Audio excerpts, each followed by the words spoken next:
ये जो muscular dystrophy है ये आजकल बच्चों में बढ़ रही है। आप लोग याद करो, जब बच्चा पहले पैदा होता था हम उसको पहले 3-4 महीने झल्ली में सुलाते थे। झल्ली मालूम है? मंजी के पाए के साइड में बांध देते थे और ऐसा झूला होता था।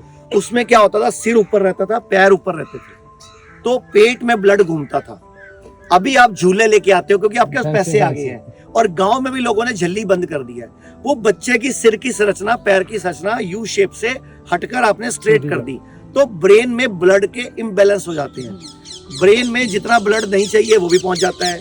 बच्चे को साउंड स्लीप नहीं आती। आपने देखा है, जो झल्ली होती थी वो माँ के गर्भ की तरह होती थी। हाँ। जैसे माँ के गर्भ में बच्चा टेढ़ा रहता है, हाँ। झल्ली में टेढ़ा रहता है। झल्ली में बच्चा सोता था, आजकल का बच्चा जागता है। पहले क्या होता था, जरा सा सोया, जरा सा उठा, माँ ने झल्ली हिलाई, फिर सो गया। फिर क्योंकि बच्चा जब पैदा होता है पहले महीने का, उसको 20 घंटे सोना होता है। फिर 3 महीने का बच्चा होता है, उसको 18 घंटे सोना होता है।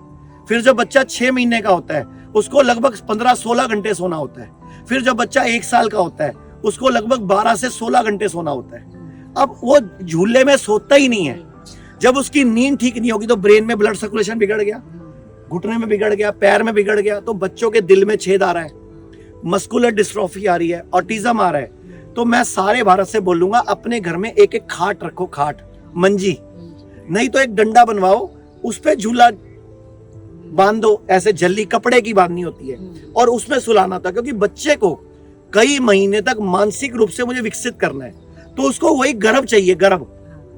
अभी मान लो बच्चा पैदा होता है, उसको नीसू में, NICU में डाल देते हैं। नीकू होता है ना जो बच्चों का केयरिंग वाला, अब वहां बच्चा सीधा पड़ा रहता है। अब सीधा पड़ा रहता है, ब्लड का सर्कुलेशन डिस्टर्ब हो जाता है, और बोलते हैं बाद में बच्चे को ऑटिज्म हो गया, इसको जॉन्डिस हो गया, इसको अब निमोनिया हो गया, अब इसके पैर खराब हो गए, अब इसके दिल में छेद हो गया। हमारे पूर्वज सयाने थे, हमारे पूर्वज लॉजिकल थे, तो अभी भी टाइम है, पूर्वजों की बातों को समझो।